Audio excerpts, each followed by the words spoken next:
Yuda.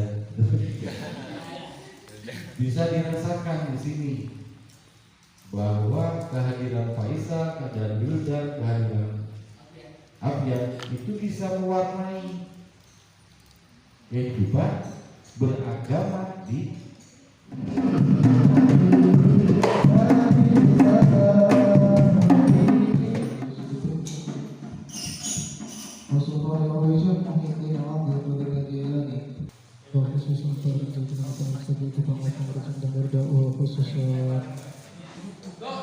Jami'i Masyarakat Buntet Pesantren Cirebon khususan Bang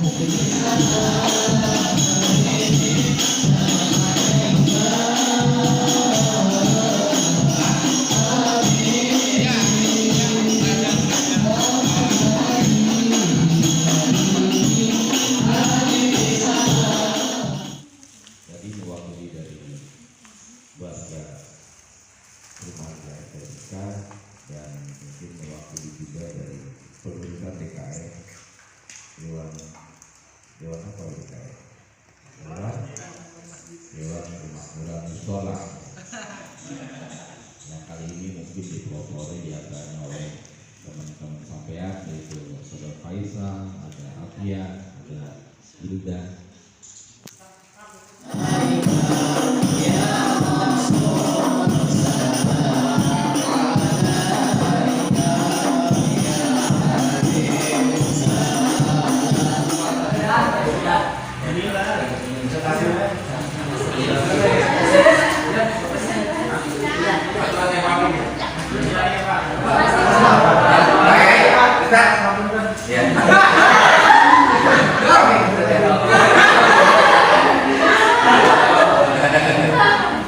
Nanti pakai jubah. Enggak, teman-teman rumah ya.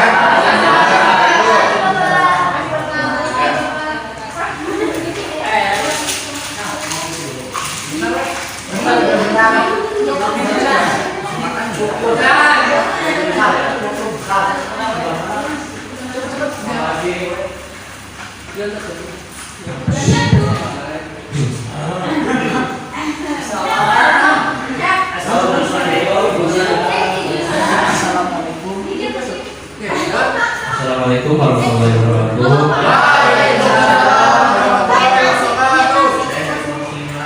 Di sini saya akan membacakan sedikit sedikit tentang mengenai sejarah Rasulullah SAW. Sebelumnya, Assalamualaikum warahmatullahi wabarakatuh.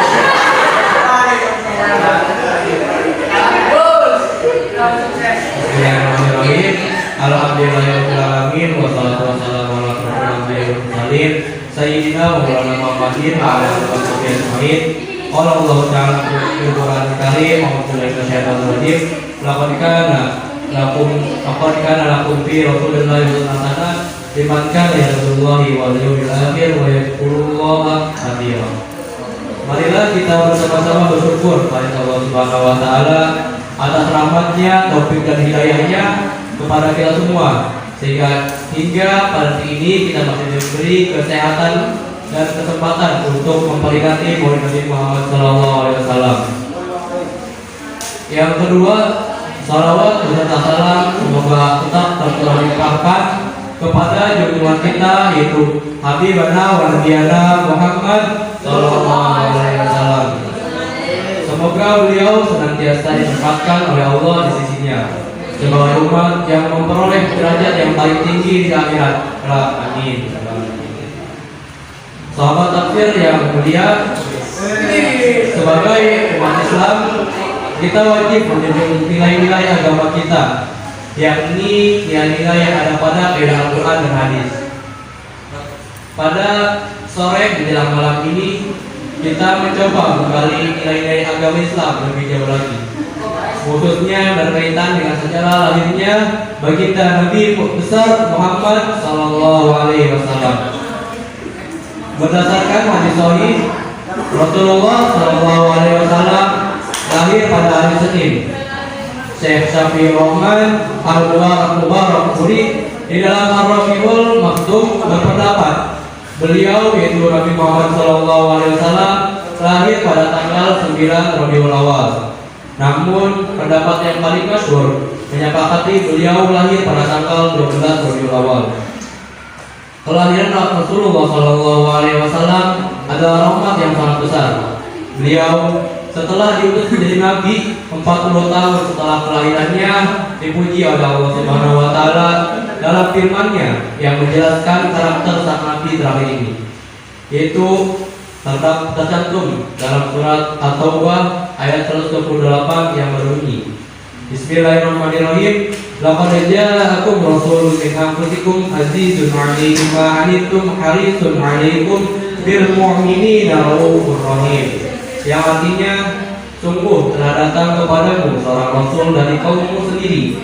Berat terasa olehnya penderitaanmu, sangat menginginkan keimanan dan keselamatan bagimu.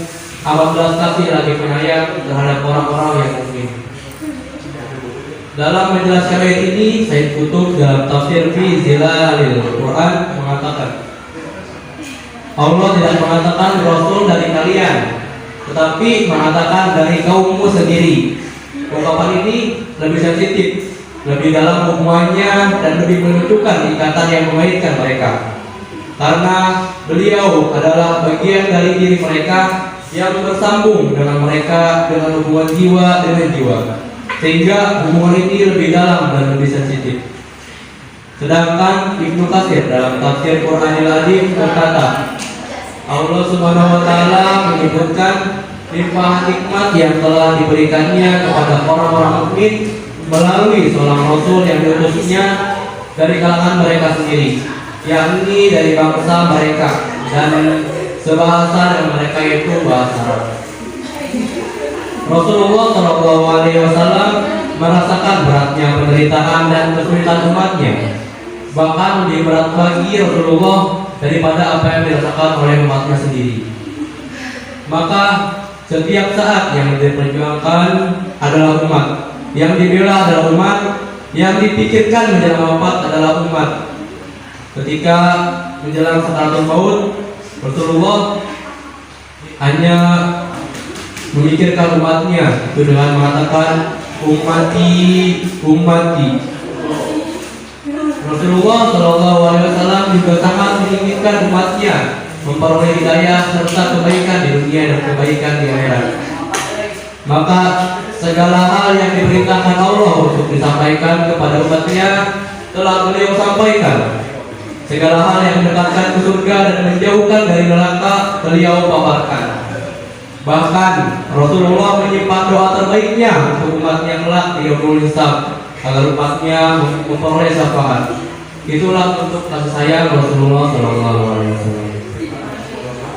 Sahabat tafsir yang dirahmati Allah, lalu bagaimanakah sikap kita terhadap beliau yang demikian luar biasa kasih sayangnya kepada kita? Beliau yang namanya kita sebut dalam syahadat, kita bersaksi bahwa beliau adalah Rasulullah SAW, lalu kita membacanya setiap kali sholat. Salah satu kewajiban kita terhadap beliau adalah meneladaninya, menjadikannya sebagai teladan sepanjang zaman, seperti yang tercantum dalam surat Al-Ahzab ayat 21 yang berbunyi, Bismillahirrahmanirrahim. Laqad kana lakum fi Rasulillahi uswatun hasanah liman kana yarjullaha wal yawmal akhir wa dzakarallaha katsiran. Yang artinya, sesungguhnya telah ada pada diri Rasulullah SAW itu suri teladan yang baik bagimu, yaitu bagi orang yang mengharap rahmat Allah dan kedatangan hari kiamat, dan dia banyak menyebut Allah. Ayat ini menjadi pedoman bagi kita bahwa manusia terbaik yang harus kita teladani adalah Rasulullah SAW. Teladan yang seharusnya contoh perilakunya, kita contoh kata-katanya, kita contoh ibadah dan akhlaknya. Dalam ayat yang lain pula Allah Subhanahu wa taala menegaskan bahwa kecintaan kepada Allah baru dikatakan benar jika seorang meneladani Rasulullah SAW dan mengikuti sunnahnya. Yaitu seperti yang tercantum dalam surat Ali Imran ayat 31 yang berbunyi, Qul in kuntum tuhibbunallaha fattabi'uni yuhibbukumullah wa yaghfir lakum dzunubakum wallahu ghafurur rahim. Yang artinya, katakanlah, jika kamu benar-benar mencintai Allah, ikutilah aku. Niscaya Allah mengasihi dan mengampuni dosa-dosamu. Allah Maha Pengampun lagi Maha Penyayang. Sahabat tafsir yang dirahmati Allah, meneladani Rasulullah SAW itu artinya kita mengikuti sunnahnya dan tidak menyelisihinya. Kita menaati-nya dan tidak menentang ajarannya. Seperti yang disabdakan oleh Rasulullah SAW, yang artinya, sungguh aku telah berikan untuk kalian petunjuk yang terang, malamnya seperti siang. Tidak ada yang berpaling darinya setelahku, melainkan ia akan binasa. Barang siapa di antara kalian hidup, maka ia akan melihat banyaknya perselisihan. Maka kalian wajib berpegang teguh dengan apa yang kalian ketahui dari sunnahku dan sunnah para khulafaur rasyidin yang mendapat petunjuk. Dicipta sunnah-sunnah itu dengan gigi geraham. Hadis riwayat Ibnu Majah dan Ahmad. Mereka yang bersegera untuk mengikuti petunjuk Nabi yang diketahui melalui hadis-hadisnya akan dijadikan surga. Sementara mereka yang enggan mengikuti sunnah Nabi, enggan mengikuti hadis Rasulullah SAW dan lebih suka menyelisihinya, akan membuat menyesal di akhirat nanti. Sebab dia menolak surga dan terseret ke neraka. Mungkin hanya itu saja yang bisa saya sampaikan. Semoga bermanfaat terutama bagi diri saya pribadi dan sahabat takdir semuanya. Mohon maaf bila ada kata-kata saya yang kurang berkenan. Pada pertemuan ini tidak ada tanya jawab. Terima kasih atas segala perhatiannya. Bila terima hidayah. Wassalamualaikum warahmatullahi wabarakatuh.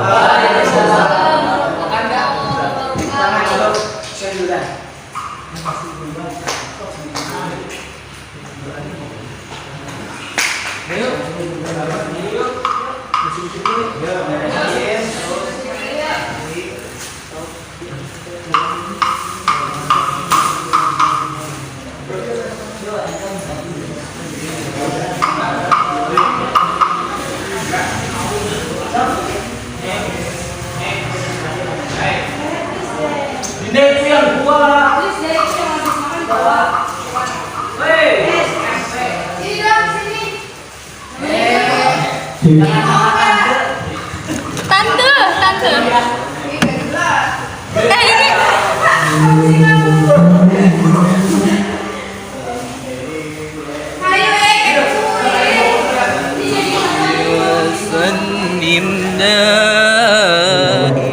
Tapi bentrok enggak? Saya ngomong nanti ketua pondoknya. Di Ulumuddin atau di mana pondoknya? Nah, nanti saya ngomong ke Ulumuddin. Saya percuma nanti latihan sabura di Ulumuddin. Sabura ya? Latihan sabura ada ya Ulumuddin? Apa? Silat ya? Jadi kalau latihan karate apa silat bisa sampai malam, kenapa nggak boleh santriwatinya untuk memperingati Maulid untuk syiar di Kabupaten Cirebon khususnya di Permata Tiga? Nggak boleh. Nanti saya akan jawab tuh, ya, begitu, Mbak ya. Jadi ini belajar memanage teman-teman. Ketika ada bentrok, ini hari ini nggak bisa, tinggal lihat poinnya, apa bobot poinnya. Berarti enggak. Hari ini jam 2 saya diajak makan sama Faisal, tapi hari ini juga Alfian ajak makan jam 2. Aduh, ini bentrok. Apakah saya membatalkan mereka? Sangat bodoh sekali saya. Rezeki datang kan ya. Tinggal kita lihat bobotnya. Faisal kalau harus makan, lihat Debbie-nya makannya apa? Oh, ini Terus wildan main makannya apa? Tinggal saja yang enak. Oh enak. Makannya sama siapa? Habis makannya apa? Makannya siapa? Kalau makannya hanya sama aku, tapi kalau sama ini ada Pak dosen, ada Pak Ustadz, ada teman-teman apa? Begitu cara teman-teman untuk memilah ketika ada jadwal yang detrok. Ya. Nah ini di pesantren dengan Maulid Nabi besar mana nilainya?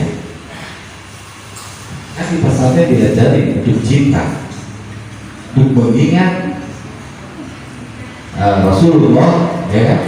Nah ketika itu akan diaplikasikan, kok dilarang. Jadi saya tanya nanti pesantren apa kamu di? Gitu. Kamu di, ya. Begitu teman-teman.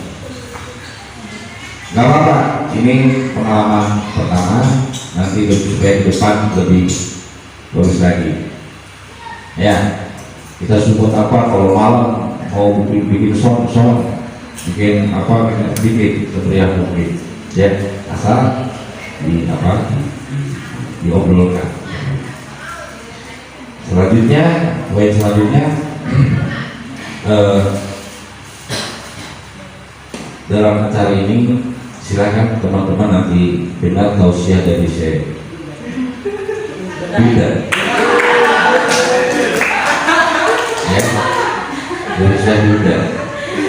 Jadi jangan melihat wildannya. Bisa saja nanti yang tausiahnya bebel. Bisa saja nanti yang tausiahnya preman. Bisa saja nanti yang ceramahnya orang biasa-biasa saja. Bisa saja nanti yang ceramahnya nggak pernah pakai sarung. Bisa saja dan seterusnya. Ya, jangan pernah melihat tutupnya, tapi lihat apa yang diucapkannya. Dengarkan, pahami apa yang disampaikannya. Jika itu berkenan, maka segera aplikasikan dalam kehidupan. Ya, tahu udah di kelas apa ilmunya nggak boleh. Tahu udah apa bensin beli polisi kita, wis nggak boleh. Hargai, hormati apapun yang disampaikan oleh teman. Ya, kalau memang itu belum ada dari kita, maka ambillah informasi yang disampaikan oleh teman tersebut dan segera diaplikasikan. Itu. Begitu juga dengan Rasulullah, banyak keteladanan, banyak ilmu, banyak kalau yang bisa kita ambil, baik dari kejujuran Nabi Muhammad SAW, keuletannya, terus apalagi keseriusannya, terus apalagi kerelawanannya, rela dia berkorban apapun harta pikiran untuk menegakkan syiar Islam. Kejujurannya ketika dia diberikan kepercayaan, keuletannya walaupun dia sudah dicemooh, dihina, tapi dia tetap kuat. Ya, kesabarannya, ya kan, dalam menjajaki kehidupan, banyak cemoohan, cacian. Itu kalau ada sejarah, kalau saya belajar sejarah, katanya gitu ya, ada sejarah, diludahin, dilempari, tapi Rasulullah tetap sabar dan seterusnya. Banyak ilmu, banyak pelajaran. Mudah-mudahan di acara Maulid ini kita bisa mereview apa gitu? Ya. Hah? Mereview melihat. Wah. Melihat kembali, muhasabah, melihat diri kita, ya. Menatap ulang ke belakang apa yang harus kita perbaiki dari perbuatan kita, kejujuran, ketaatan kita menjalankan ibadah, ketaatan kita dalam menunaikan kita sebagai khalifah, sebagai umat Islam, dan seterusnya. sejauh mana kejujuran kita kepada diri kita, kepada teman, kepada orang tua kita, wabil khusus ya kepada guru kita yang sudah banyak memberikan ilmu kepada kita, orang tua kita yang sudah membesarkan kita, memberikan nafkah lahir dan batin kepada kita semua. Itu harus review dan banyak-banyak 2, 3, 1 poin dari tadi kejujurannya, keuletannya kita gunakan untuk tahun depan supaya kita bisa terlahir ya setelah maulid ini bisa mengambil kesimpulan terbaik, kita terlahir menjadi hal yang baik ya. Nah ini gitu dah ya dan ya siapa? Biasa jangan gondrongnya saja, jangan tingginya saja, jangan gagahnya aja ya. Nah tapi harus diisi kegagahannya, kegondrongannya, kejantengannya dengan makna-makna atau kaidah-kaidah Islami gitu. Kira-kira begitu dah ya. Jadi ngomong yang bermanfaat, kegiatannya kegiatan yang bermanfaat, ngopi yang bermanfaat, bertemannya juga dengan bermanfaat ya. Selalu berpikiran positif terhadap apapun yang menimpa kita, selalu optimis terhadap apapun yang akan kita lakukan, terus selalu semangat ya. Jadi begitu saja mungkin catatannya, nanti lebih panjangnya akan dipaparkan oleh Syekh Wildan. Nah ya lalu catatan bukan ini ya, bukan promosi atau apa namanya sombong menyombongkan Wildan. Salah satu kebaikan teman-teman yang ada di musola ini yaitu pertama hafal, berusaha menghafal Al-Quran. Wildan mungkin sudah tinggal 2 juz lagi ya ya. 2 juz lagi ke 3 juz mungkin. Satu itu, kedua dia sudah bisa memimpin, minimalnya memimpin sholat di sini ya, memimpin sholat. Selanjutnya teman-teman juga mengajak masyarakat untuk melakukan sholat berjamaah. Nah ini salah satu bagian kecil yang dilakukan oleh Rasulullah ya, Muhammad SAW. Mudah-mudahan ini bisa diperbesar lagi ya, syiarnya apanya akan dibesar lagi ya. Sekali lagi begitu dan mohon maaf apabila kami di sini banyak kekurangan. Tidak ada yang foto kan ini? Dipoto loh, tidak dipoto. Nah, ini harus ada yang foto nih. Saya harus publish di grup minimalnya, di grup keluarga. Oh gitu. Nanti dulu fotonya ada.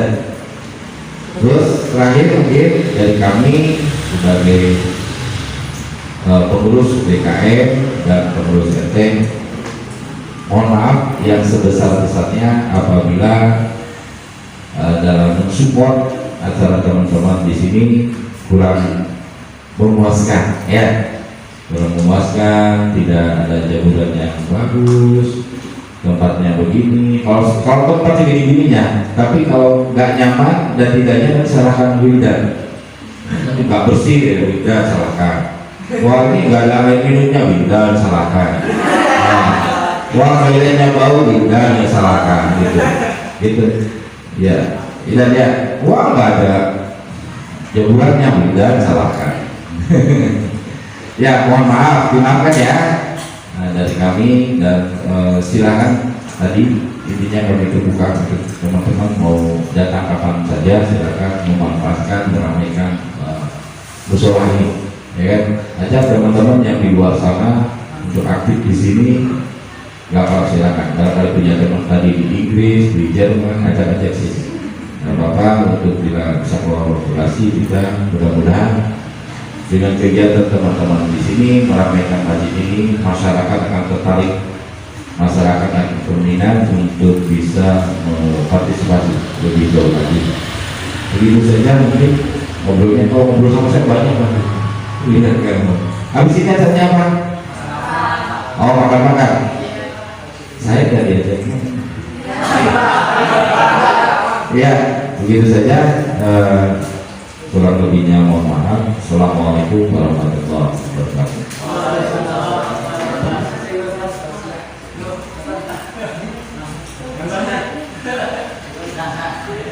Sudah.